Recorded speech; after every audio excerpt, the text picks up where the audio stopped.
মালয়েশিয়ার শুধু এই একটি স্থান ক্যামেরুন হাইল্যান্ডে শীতকাল থাকে 12 মাস, আর মালয়েশিয়ার অন্যান্য সব স্থানেই গরমকাল থাকে 12 মাস।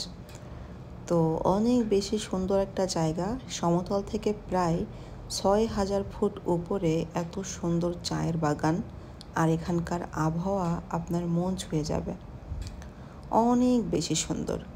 দেশ বিদেশ থেকে প্রত্যেক দিন হাজারো পর্যটক আসে মালয়েশিয়ার ক্যামেরুন হাইল্যান্ডের এই সৌন্দর্য দেখার জন্য। তো পুরো পাহাড় জুড়ে করা হয়েছে চা বাগান, যেগুলো দেখতে অসাধারণ।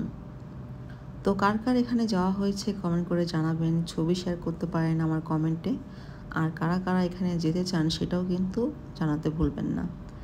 এছাড়াও এখানে আছে অনেক বেশি স্ট্রবেরির বাগান, আর দেখতে পাচ্ছেন রাস্তার পাশেও কিন্তু তারা স্ট্রবেরি এভাবে লাগিয়ে রাখছে, অনেক বেশি সুন্দর। আপনারা চাইলে এগুলো নিজের হাতে পেড়ে কিনতে পারবেন।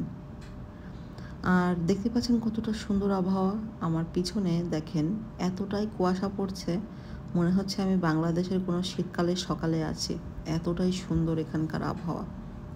আপনারা গেলে অবশ্যই সোয়েটার নিয়ে যাবেন সাথে, কারণ এখানে কিন্তু প্রচুর শীত।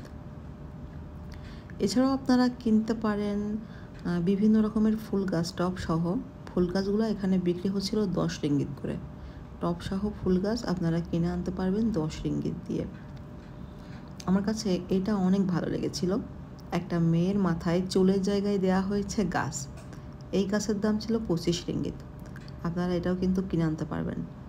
এমন একটা ফুল গাছ যদি ঘরের ভিতরে থাকে তাহলে ঘরের লুকটাই কিন্তু চেঞ্জ হয়ে যাবে, কারণ অনেক বেশি সুন্দর। এখানে প্রচুর প্রচুর ফুলের ভেতরে আমাদের দেশি ফুল গাঁদা ফুলও দেখতে পেলাম। আমাদের যশোরের ফুলের রাজধানী গদখালিতে এটা প্রচুর পরিমাণ চাষ করা হয়। তো আমাদের এরিয়াতে এই ফুলকে গাঁদা ফুল বলে, আপনার এরিয়াতে এই ফুলের নাম কি সেটাও কিন্তু কমেন্ট করে জানাবেন। আরও দেখতে পাচ্ছেন আমার হাতে সুন্দর একটা লেবু গাছ, এই লেবু দিয়ে কিন্তু মালয়েশিয়াতে যে সকল লেমন জুস বানানো হয়, তারপরে হচ্ছে তেও আইস বানানো হয়, এটা দিয়েই কিন্তু বানানো হয়। অনেক জনপ্রিয় লেবু এটা মালয়েশিয়াতে। এখানে সবচেয়ে যেটা ভালো লেগেছে সেটা হচ্ছে মরিচ। এই মরিচগুলো দেখেন কত সুন্দর। এখানে অনেক প্রজাতির মরিচের গাছ আমি দেখতে পেলাম।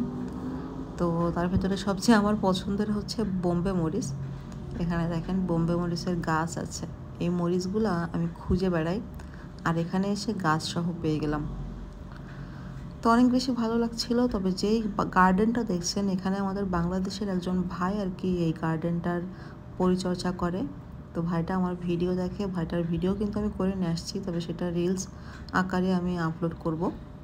তো সবাই ভালো থাকবেন, আসসালামু আলাইকুম সবাইকে। আপনারাও কিন্তু যেতে পারেন, অনেক সুন্দর ক্যামেরুন হাইল্যান্ড।